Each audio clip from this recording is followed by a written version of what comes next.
Olá, meu nome é Ney Herman, muito obrigado por permitir que eu entre em sua casa neste momento. Está começando mais uma edição do programa Lente Aberta, aqui na TV Educativa de Ponta Grossa.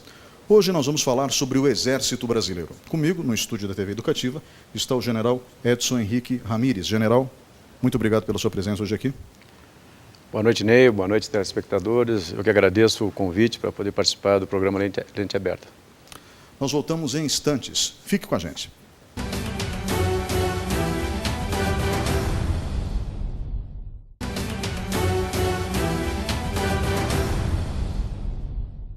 Olá, estamos de volta com o segundo bloco do programa Lente Aberta. O tema de hoje, o Exército Brasileiro. Comigo no estúdio da TV Educativa de Ponta Grossa, o general Edson Ramírez, que é comandante da 5ª Brigada de Infantaria, ou 5ª Brigada de Cavalaria Blindada, corrigindo, porque a nomenclatura mudou há pouco tempo. General, eu gostaria que o senhor começasse explicando para o público de casa qual é a estrutura das Forças Armadas do Brasil. Bom, as Forças Armadas são um instrumento militar responsável pela defesa do país, pela defesa do território, pela defesa da soberania. Está constituída pela Marinha, pelo Exército e pela Aeronáutica. Então são baseadas na égide da hierarquia e da disciplina e sob o comando do Presidente da República, que é o nosso comandante em chefe. Entre o presidente e as Forças Armadas, o ministro da Defesa. Temos a coordenação do Ministério da Defesa. Normalmente o ministro da Defesa é um civil. Essa relação entre as Forças Armadas, que tem todo um processo de disciplina rígido, e um civil, parece estranho às Forças Armadas, ou isso é natural, tendo em vista que, no final das contas, o comandante das Forças Armadas é um civil, que é o presidente ou a presidente da República? Não, sem problema nenhum, há uma integração muito grande, não há problema de ser um civil. Aliás, é um cargo político e em várias partes do mundo ocorre dessa forma também. Então não há nenhum problema de ser um civil o ministro da Defesa. E qual é o orçamento que o Exército Brasileiro possui nos dias de hoje? Bem, o orçamento das Forças Armadas, que é coordenado pelo Ministério da Defesa, ele está na ordem de 1,4% do PIB. Eu diria assim, cerca de 75 bilhões. E isso é dividido pelas forças de acordo com as necessidades de cada uma e de acordo com a coordenação do Ministério da Defesa. General, o Exército Brasileiro, ele se encontra bem equipado para tempos de guerra e para tempos de paz? Nós, o tempo todo estamos nos preparando, né, para as nossas missões e também planejando o nosso equipamento, o nosso pessoal, capacitando o nosso pessoal para isso. Então, a pergunta objetivamente respondendo, se estamos preparados? Sim, estamos preparados porque essa é a nossa principal missão, estar prontos para fazer face a qualquer problema ou ameaça que possa ter o país. Então, estamos preparados com pessoal, sempre capacitando, as nossas escolas são escolas de referência, e material, aquilo que a nação nos oferece. Então, temos o material que a nação nos oferece para a missão que ela nos atribui. Considero que sim. Eu faço essa pergunta porque nós temos deficiências na coisa pública em praticamente todos os segmentos. E é lógico que se o Exército não possui essa deficiência, isso nos deixa mais tranquilos, porque nós temos o tamanho de um continente. Então, vigiar um continente não é fácil. Vigiar um país do tamanho da França também já não seria fácil, mas o nosso país é do tamanho da Europa. Então, se torna mais difícil. Grandes potências que têm também recursos têm dificuldade de fazer a defesa, né? O próprio Estados Unidos, que é um país hegemônico em termos de potência militar, tem dificuldade de controlar as suas fronteiras. Então, lógico que nós temos as dificuldades também. Mas dentro daquilo que a nação nos oferece, nós temos cumprido a nossa missão, tanto que não temos nenhuma ameaça, nenhum problema de fronteira, nenhum problema desse tipo que possa ameaçar a soberania nacional. Temos problemas de crimes transfronteiriços e outros que assolam o país e que tem outras instituições responsáveis também por controlá-los, mas em termos de defesa do país, nós estamos capacitados para executá-lo. Muito se fala, no caso do Exército Brasileiro, das tropas que estão na selva, que estão entre as melhores do mundo no que se refere ao combate na selva. E o combate na selva se demonstrou ser fundamental em países onde isso é marcante, como foi o caso do Vietnã. O exército americano, eles não gostam de admitir isso, mas perderam a guerra na selva. Eles não conseguiram vencer aquela guerra. Isso fica atravessado na garganta dos americanos até hoje, porque eles venceram praticamente todas. E eu faço essa colocação do exército de selva porque, por mais hilário que seja, o Maduro disse que ia invadir o Brasil. né, o Nicolás Maduro, presidente da Venezuela, que, segundo fontes fidedignas, como dizem os jornalistas mais antigos, conversa com o espírito de Hugo Chávez através de um papagaio. Ou seja, ninguém pode levar a sério um homem desses, né? Mas o fato é que, mesmo não levando a sério, o Exército leva todas essas ameaças ou pseudo-ameaças em consideração na hora de que isso coloca em risco, mesmo que hipotético, a segurança nacional, correto? Nós temos estudos e hipóteses que possam ocorrer, né? Por mais absurdas que possam ser, as hipóteses são estudadas, são levantadas e nós nos preparamos para enfrentá-las. O fato do curso de guerra na selva, eu não sou guerreiro de selva, mas posso falar porque conheço bem e tenho vários companheiros que são guerreiros de selva. O nosso curso de guerra na selva realmente é, eu diria, talvez o melhor do mundo. E isso vários outros exércitos, várias outras forças já comprovaram isso, já afirmaram isso.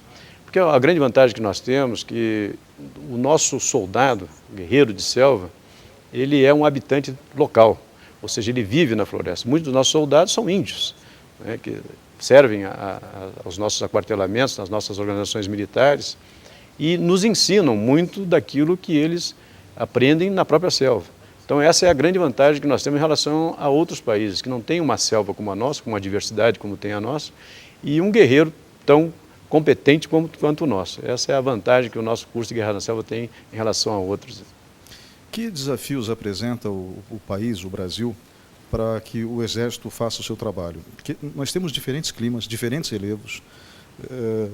Eu acredito que cada terreno tem assim, a sua singularidade dentro de um combate.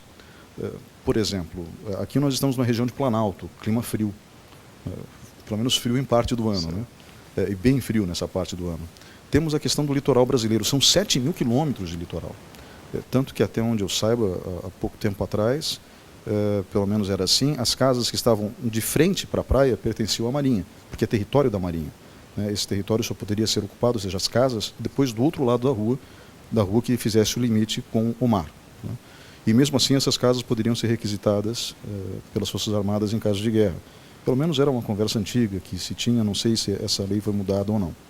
Mas são combates em que nós percebemos a diferença do terreno. O terreno realmente influencia muito na hora de um combate e o Brasil ele apresenta desafios para que o exército seja um só, ou não podemos ter um só exército, temos que ter vários exércitos para diferentes regiões do país.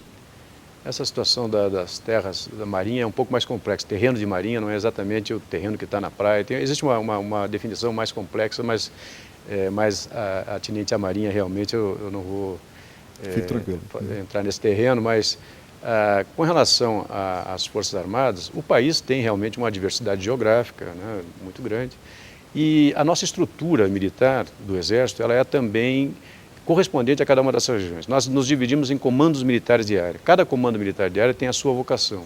Nós temos, por exemplo, na Amazônia, o Comando Militar da Amazônia, que as tropas que lá existem são preparadas para o combate de selva. Nós temos no Centro-Oeste o Comando Militar do Oeste, então voltados para um outro tipo de terreno, um outro tipo de tropa. Assim como aqui no Sul, no Leste, em cada região, são 7 comandos militares de área, cada comando militar de área tem a sua vocação. Todos eles voltados principalmente para a defesa da pátria, para a defesa do território, mas cada um com a sua singularidade. Por isso é que nós temos os guerreiros de selva lá na Amazônia, temos o combate convencional aqui no Sul e assim por diante em cada comando militar de área. Uhum. Existe alguma especificidade para combate urbano?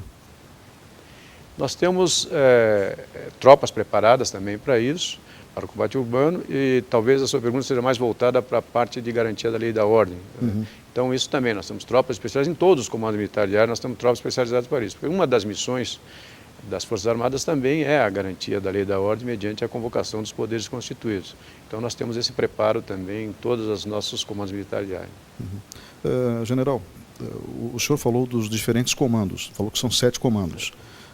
Quais são esses 7 comandos e eles estão subordinados a quem dentro do Exército? O comandante do Exército é o comandante de todas as forças, ele tem um gabinete, tem os órgãos de assessoramento dele. Existe também um órgão de direção geral, que é o Estado-Maior do Exército, que tem todos os planejamentos estratégicos do Exército. Nós temos departamentos que são órgãos setoriais, departamentos específicos para tratar de logística, de ensino, das diversas atividades, né, da Força, e um comando de operações terrestres, que é o responsável pelo preparo e emprego desses comandos militares de área. Então ele faz o planejamento e esses comandos militares de área executam o preparo e o emprego da tropa. Então um ano de instrução ele é dividido em diversas etapas e essas etapas são voltadas para a vocação daquele comando militar de área. Então assim é que é feita a nossa instrução. Os comandos militares de área são o da Amazônia, o Comando Militar do Norte, que recentemente foi criado, o mais moderno do nosso Comando Militar de área, que dividiu a Amazônia Oriental da Amazônia Ocidental, o Comando Militar do Nordeste, né, o Comando Militar do Centro-Oeste, o Comando Militar do Leste, o do Sudeste e o do Sul. São esses os comandos militares de área. O Comando Militar do Sul fica onde a sede? O Comando Militar do Sul, a sede é em Porto Alegre e ele abrange os estados do Rio Grande do Sul, Santa Catarina e Paraná. E os comandos eles estão vinculados ao comandante do Exército, de maneira geral, é isso? Sim, é isso. E também ao Ministério da Defesa e automaticamente ao Presidente da República. Qual é o tempo de resposta da cadeia de comando mediante uma ordem do Presidente da República?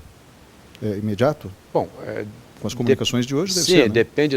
dependendo da situação, porque para o emprego da tropa há algumas condicionantes, né? Então, dependendo do tipo de operação, ela precisa passar por diversas instâncias ou não. Então, depende muito da situação. Então, não há assim, mais uma ordem que precise ser executada de imediato, ela será executada de imediato, com certeza.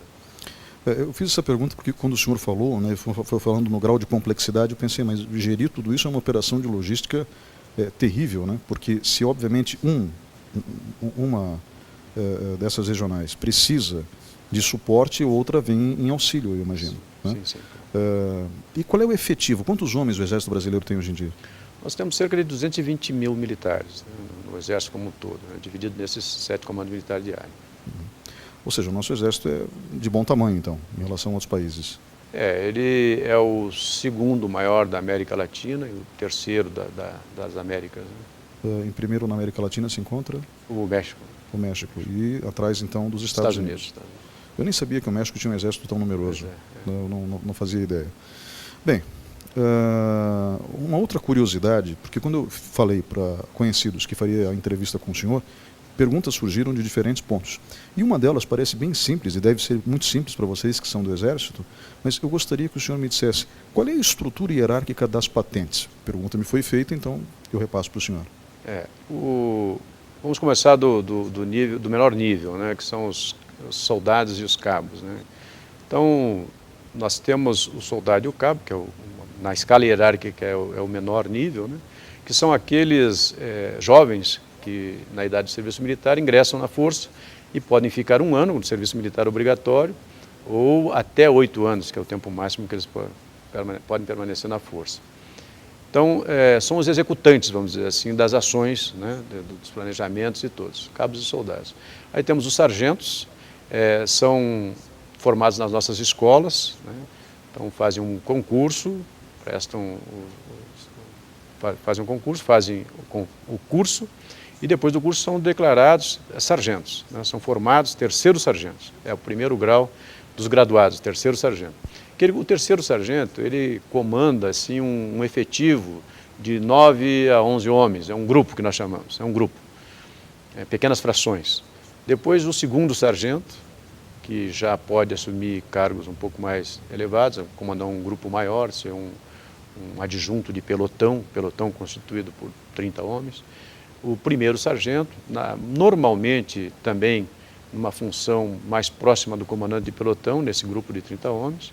Também participam das atividades administrativas. Então, o sargento ele tem essas graduações. Terceiro, segundo e primeiro sargento. Depois ele é promovido a subtenente, que ele assume as funções mais administrativas do subtenente, né? E esse graduado, que nós chamamos, que até a graduação de subtenente, ele pode ascender ao oficialato. Ele pode se tornar oficial, mediante também um curso que ele faz, um curso de habilitação, e ele ascende aos postos de segundo, primeiro tenente e capitão.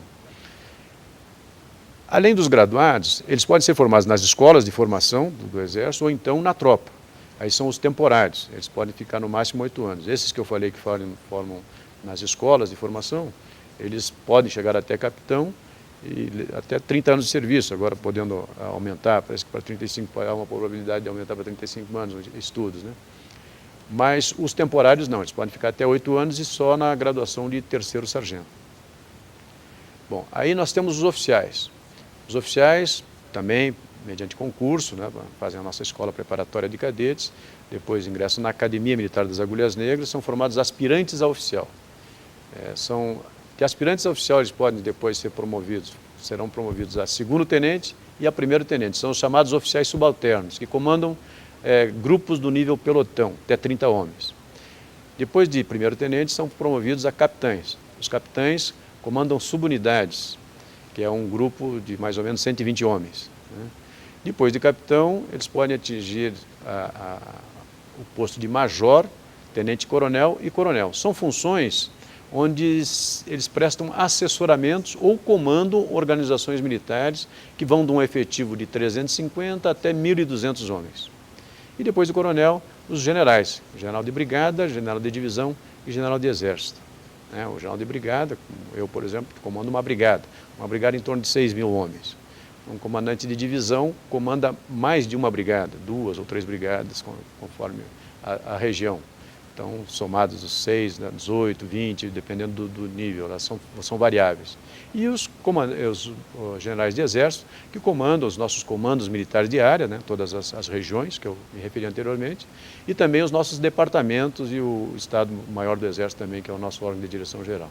Então, muito sumariamente, essa a graduação dos militares, né, do Exército. Muito obrigado pela explicação. Nós vamos agora para um breve intervalo e voltamos em instantes. Fiquem com a gente.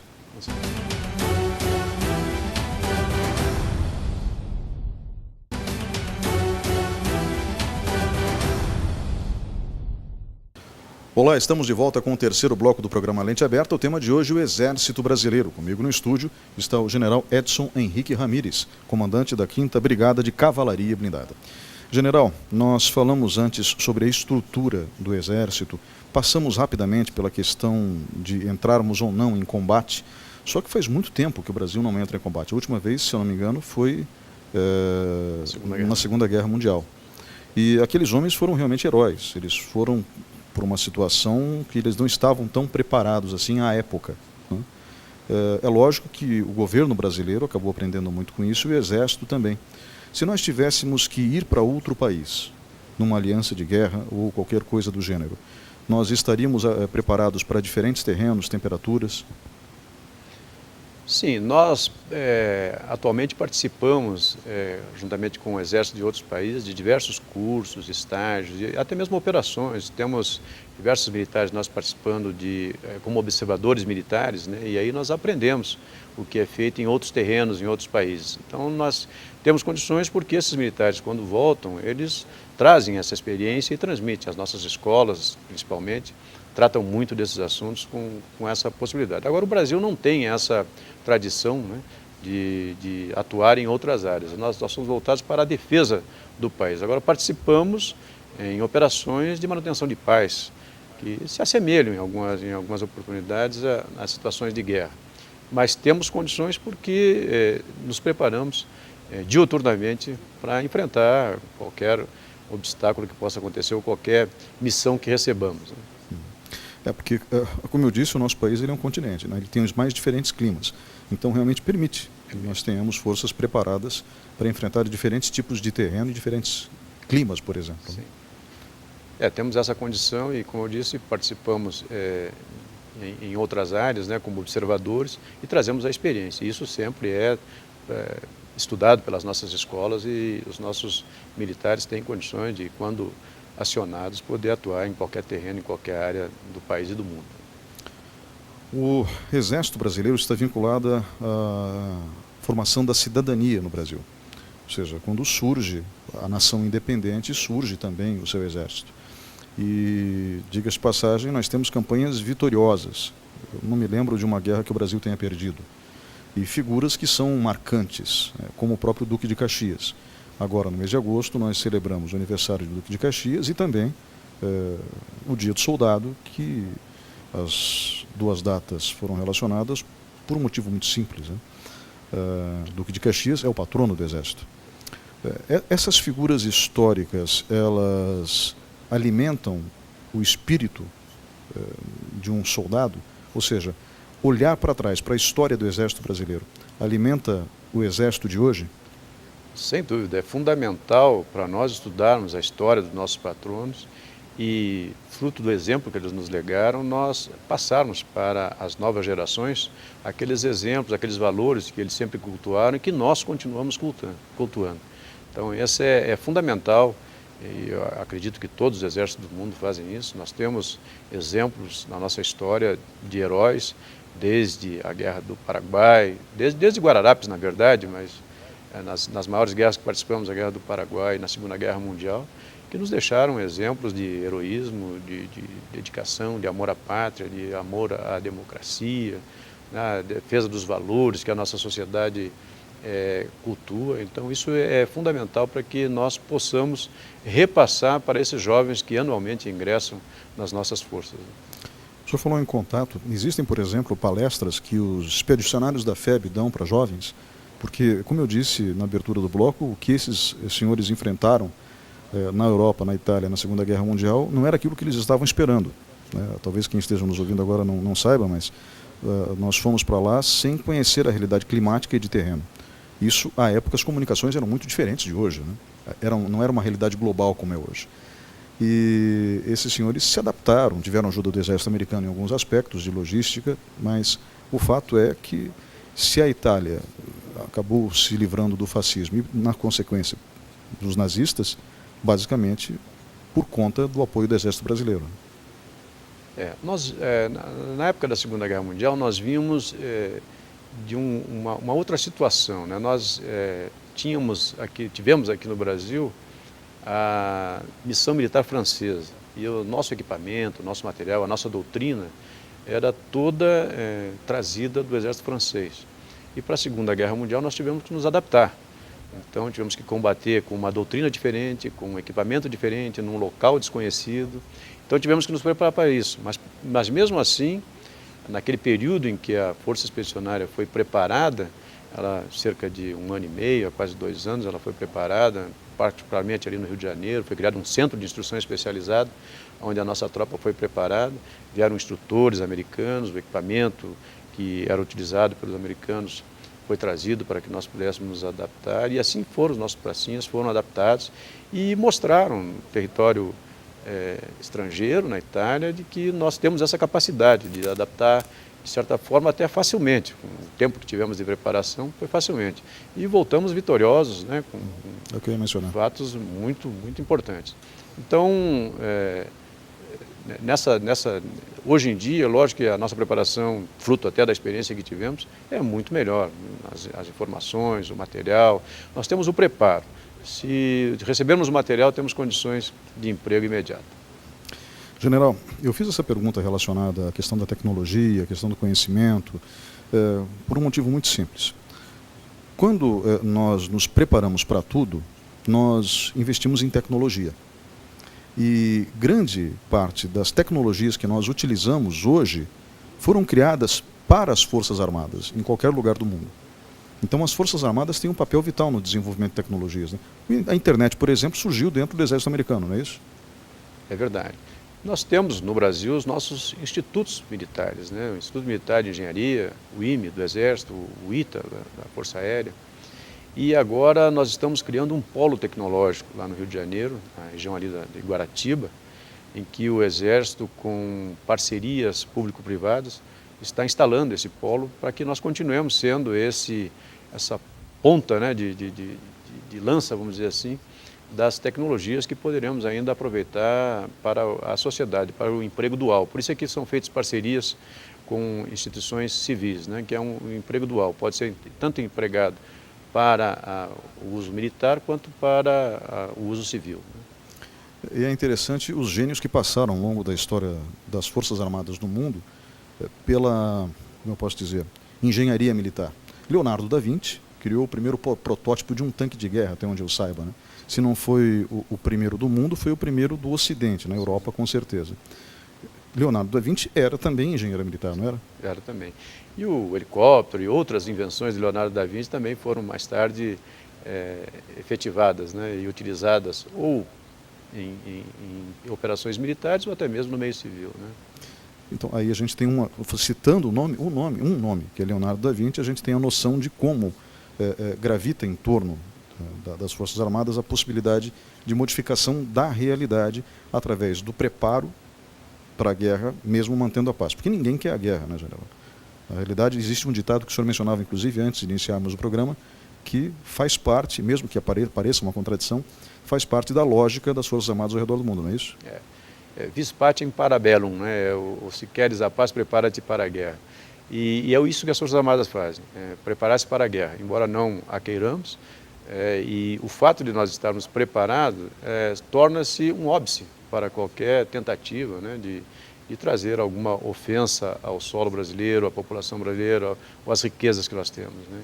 Então essa é a força dissuasória que nós temos com as Forças Armadas, com o preparo das Forças Armadas. É uma força dissuasória para que nós realmente não tenhamos a guerra, mas se necessário estamos em condições de, se preciso for, até mesmo dar a vida para a defesa do país, né? Disso eu não tenho dúvida. O Exército Brasileiro usa como fornecedores compra de empresas nacionais ou empresas estrangeiras. Nós temos uma indústria bélica razoável no Brasil? Nós, ultimamente, tem voltado o incentivo à indústria bélica, mas ainda não temos essas condições de adquirir apenas no Brasil. Temos equipamentos trazidos de outros países. Na própria brigada que eu comando, nós temos equipamentos vindos da Alemanha, né, carros de combate da Alemanha. Mas nós temos, a indústria nacional tem se preparado para isso. Nós, recentemente, adquirimos de uma empresa nacional e estamos em evolução ainda do projeto Guarani, que é um novo conceito, um novo carro de combate sobre rodas, que está sendo fabricado no Brasil e empregado pelas nossas forças, pelo nosso Exército. Isso também pode ser desenvolvido por aquele núcleo que o senhor mencionou no Rio de Janeiro, que está sendo criado um polo de tecnologia militar, né? Sim, o polo tem essa função também, né, de projetar, de trazer outras ideias, né, que possam ser empregadas pela força, né? Já tem alguns produtos já que vinham sendo feitos isoladamente pelo Exército, mas aí o custo é muito alto para a instituição. Então essas parcerias vão facilitar o aporte de recursos para que possamos desenvolver com maior rapidez aqueles meios de emprego militar que precisamos. E em Ponta Grossa, como é que se encontra a Brigada de Cavalaria Blindada e o 13 BIB? Porque é conhecido por todos como 13 BIB, né? 13º Batalhão de Infantaria Blindada. A brigada, ela tem a sede aqui em Ponta Grossa, mas ela tem unidades em outras cidades, né? No total são 12 unidades subordinadas ao comando da brigada. Então nós temos unidades em Curitiba, em Castro, em Ponta Grossa, em Rio Negro e também em Porto União. Porto União, União da Vitória, cidade de Gêmeas ali, mas ela fica em Porto União. Então, aqui em Ponta Grossa nós temos o 13 BIB, que é o 13º Batalhão de Infantaria Blindada, o 3º Regimento de Carro de Combate, o 3º RCC, temos o Esquadrão de Comando da Brigada e o próprio Comando da Brigada, né? Há uma ideia de se trazer para cá a nossa Companhia de Comunicações, a 5ª Companhia de Comunicações de Combate Blindado, que cedia atualmente em Curitiba. Ela deverá vir para Ponta Grossa também, provavelmente no próximo ano, nos dois anos seguintes aqui, ela deverá sediar-se também em Ponta Grossa. Até mesmo porque a infraestrutura em termos de terreno, em termos de logística do Exército em Ponta Grossa é boa, né? Ponta Grossa tem um nó rodoferroviário, né? Um local que facilita o acesso, né, aos locais de emprego da brigada. Então, isso, estrategicamente, as unidades colocadas em Ponta Grossa estão bem situadas. Eu gostaria de saber, para a gente encerrar esse bloco, basicamente o seguinte.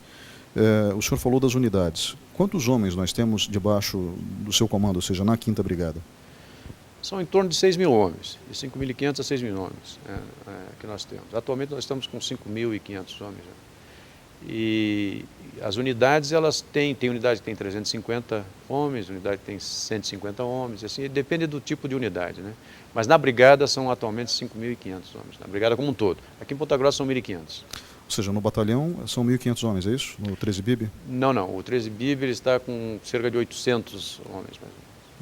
Daí o restante dentro É, da do 5ª terceiro Brigada. RCC, no Esquadrão de Comando da Brigada e no próprio Comando da Brigada, né? Então, um total de 1.500 aqui na guarnição de Ponta Grossa. General, obrigado pela entrevista nesse bloco. Nós voltamos em instantes. Fique com a gente.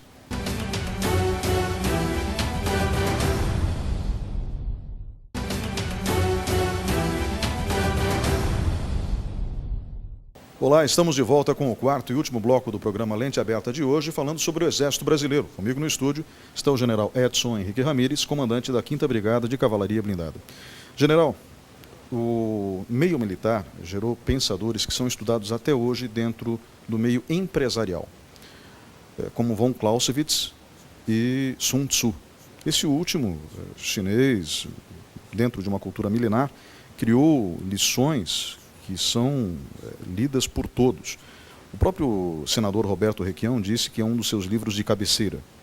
E Roberto Requião é o que é, né? Um dos senadores mais combativos do Congresso Nacional. Independente de gostarmos ou não dos posicionamentos dele, fato é que ele tem posturas que são geniais e discursos que são geniais. A questão da estratégia, ela é vital, embora a pergunta pareça boba, não é? Porque vários exércitos perderam batalhas em coisas que pareciam ser banais. A estratégia, ela é quão vital, vamos reformular a pergunta, dentro da rotina do Exército? Isso da rotina e também, logicamente, no caso de um combate. Ela é fundamental e faz parte dos nossos estudos. Esses pensadores, estrategistas, nos deixaram esses conceitos e princípios de guerra que são estudados e comparados em batalhas onde foi citado aí que batalhas foram perdidas ou que foram ganhas. Então nós vamos estudar esses princípios, quando foi empregado, em que condições foi empregado aquele princípio de guerra. Então esses exemplos, esses modelos de pensadores nos deixaram realmente esse legado e nas nossas escolas nós estudamos tanto Clausewitz quanto Sun Tzu, como João Mini e outros estrategistas. Nós temos temas nas escolas, né, onde nós fazemos o estudo de o porquê que onde é que o princípio não foi observado, ou onde é que o princípio foi observado que teve aquela vitória. Então isso é feito nas nossas escolas e é fundamental para todos nós que participamos ou que vivemos na carreira militar, é fundamental para que nós prossigamos nas nossas missões e tenhamos condições de, quando chamados a ser empregados, observar esses princípios estabelecidos por esses estrategistas, esses pensadores. Dentro do Brasil, quem foi o melhor estrategista que o Exército já teve? Bom, nós temos o Duque de Caxias, que é o nosso patrono e aquele que melhor empregou esses princípios, tanto para a unificação nacional quanto nos combates externos, né? Então, para nós, o Duque de Caxias é o grande exemplo de estrategista, né? E na Guerra do Paraguai foi onde ele se notabilizou realmente pela estratégia, porque pegou os exércitos aliados ali com uma série de dificuldades e organizou e venceu a guerra.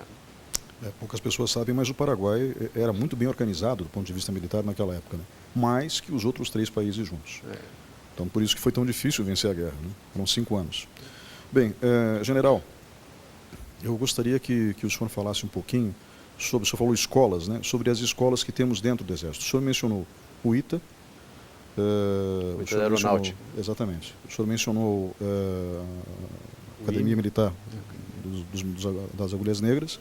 E eu gostaria que o senhor mencionasse também a Escola Superior de Guerra. A Escola Superior de Guerra está vinculada à estrutura do Exército? Do Ministério da Defesa. Do Ministério da Defesa, não só do Exército, então. E o que se aprende na Escola Superior de Guerra? Bom, a Escola Superior de Guerra ela tem um método de emprego, né, de ensino, de planejamento estratégico. Então, o que ela ensina é o método de planejamento estratégico, que não é apenas para a área militar, né? Eu tenho um curso na Escola Superior de Guerra que eu fiz com diversos civis, né, empresários, juízes, promotores, porque o que ela trata não é de guerra, que ela trata, embora o nome seja Escola Superior de Guerra, ela trata justamente de planejamento estratégico, tanto no âmbito militar quanto no âmbito empresarial, né, no âmbito administrativo. Então, a Escola Superior de Guerra ela tem essa característica e está vinculada ao Ministério da Defesa. Com relação às escolas militares do Exército, Nós temos escolas de formação de graduados e escola de formação de oficiais. A escola de formação de oficiais, nós começamos com a escola preparatória de cadetes, depois com a Academia Militar das Agulhas Negras. Depois de formado oficial, continuam os estudos do oficial, né, quando chega no posto de capitão, ele frequenta a escola de aperfeiçoamento de oficiais. E depois, já no último ano de capitão, primeiro ano de major, a escola de comando de Estado-Maior do Exército, que possibilita o assessoramento de alto nível e também o comando de organizações militares nível unidade, né? Então essas são as principais escolas do Exército para a formação, aperfeiçoamento, né, e altos estudos. E temos também as escolas que fazem cursos de especialização ou extensão, dependendo da área de cada um. Por exemplo, tem a Brigada Paraquedista, ela tem um curso de paraquedistas lá. Então tem um centro de instrução paraquedista. Nós temos o curso de Guerra na Selva, no nosso centro de instrução de Guerra na Selva.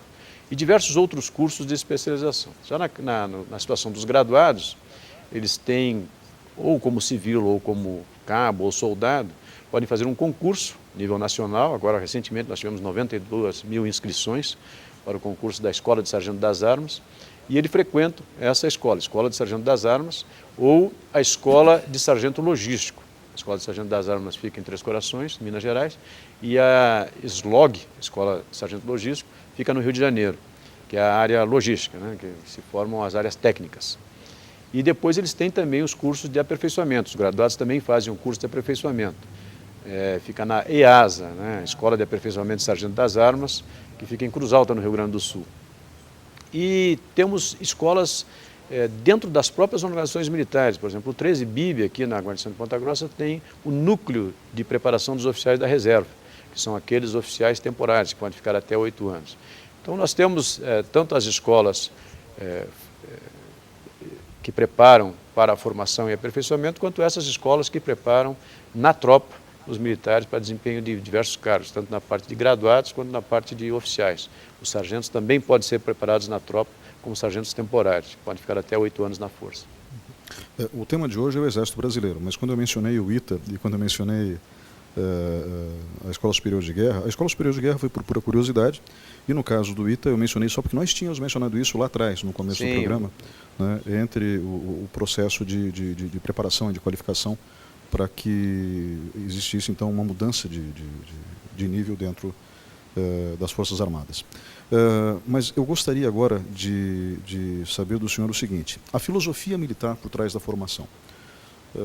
E aí a gente continua no campo educacional. Nós temos em Ponta Grossa o Instituto Duque de Caxias, né, que tem vários departamentos. Um desses departamentos é a Guarda Mirim. E os alunos da Guarda Mirim são extremamente polidos. A primeira coisa que se nota quando você mantém contato com um aluno da Guarda Mirim. São extremamente eficientes, extremamente dedicados. Isso sem tirar a infância deles, que é mais interessante. É um programa de contraturno social.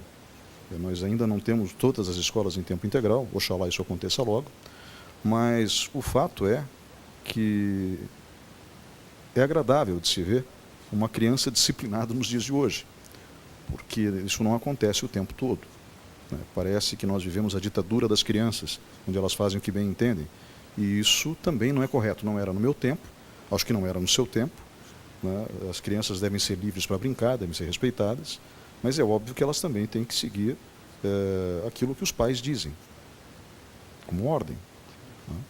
Porque dentro da ordem existe espaço para o progresso. Pelo menos é assim que eu interpreto o que se encontra na nossa bandeira. Mesmo sendo uma máxima do pensamento positivista, que não está lá na moda, digamos assim. A filosofia militar se baseia em quê? Só ordem e progresso, o pensamento positivista, ou isso é próprio do Brasil? A filosofia militar, como um todo, se rege por que princípios?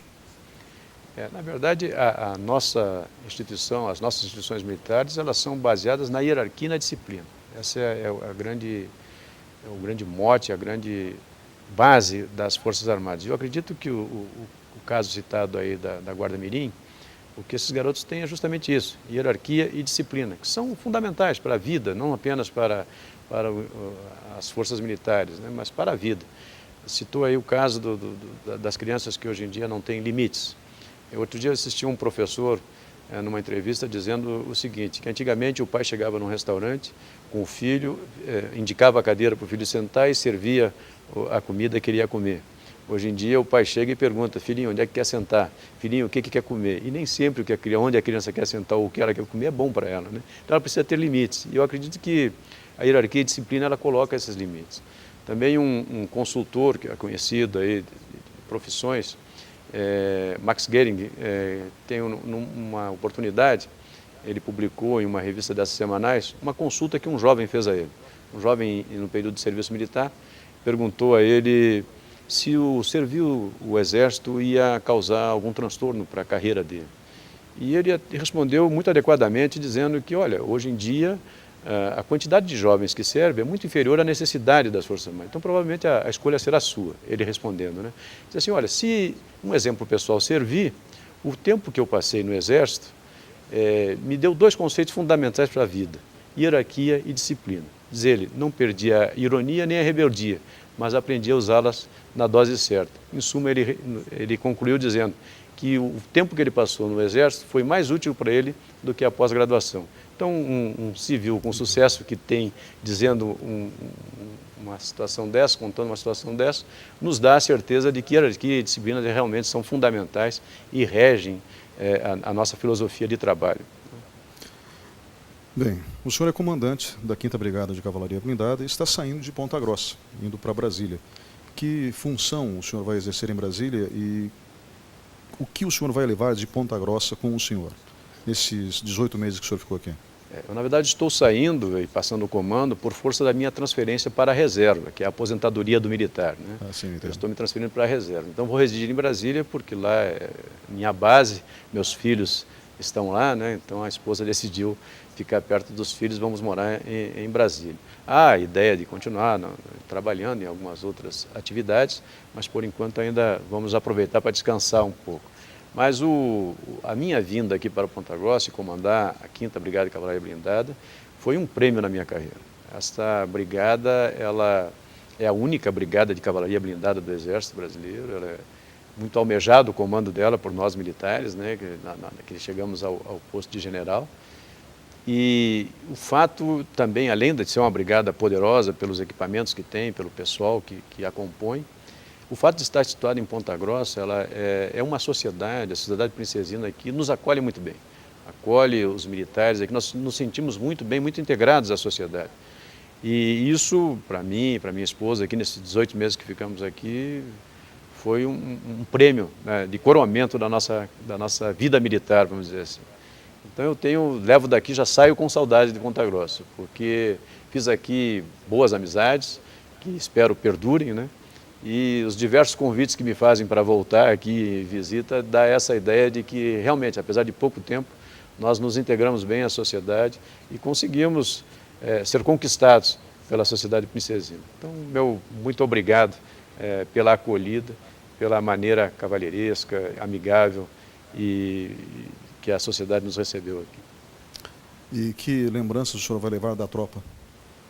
Bom, o que eu levo da tropa nesses quase 40 anos de convivência é que nós somos o melhor exército do mundo.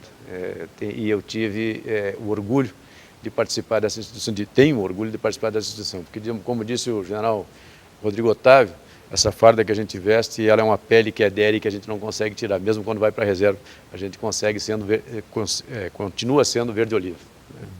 Então, general, parabéns pelo tempo que o senhor serviu ao Exército Brasileiro, parabéns por essas 4 décadas, parabéns pela passagem por Ponta Grossa. Eu acho que, para finalizar uma carreira na ativa, porque o senhor nunca vai deixar de ser general, nem a essência que é militar, mas para encerrar a carreira, eu acho que realmente é um bom local, onde as pessoas valorizam hierarquia e disciplina, porque elas sabem que sem ordem não há progresso. Então, muito obrigado também pela sua, como pontagrossense eu falo isso, muito obrigado pela sua passagem por aqui, né, por dividir esse trecho da sua vida conosco. Eu espero que o senhor seja muito feliz agora, daqui para frente. Agradeço a oportunidade de poder falar um pouco da instituição e muito obrigado. Para mim, considero também como uma homenagem, isso que foi falado pelo amigo.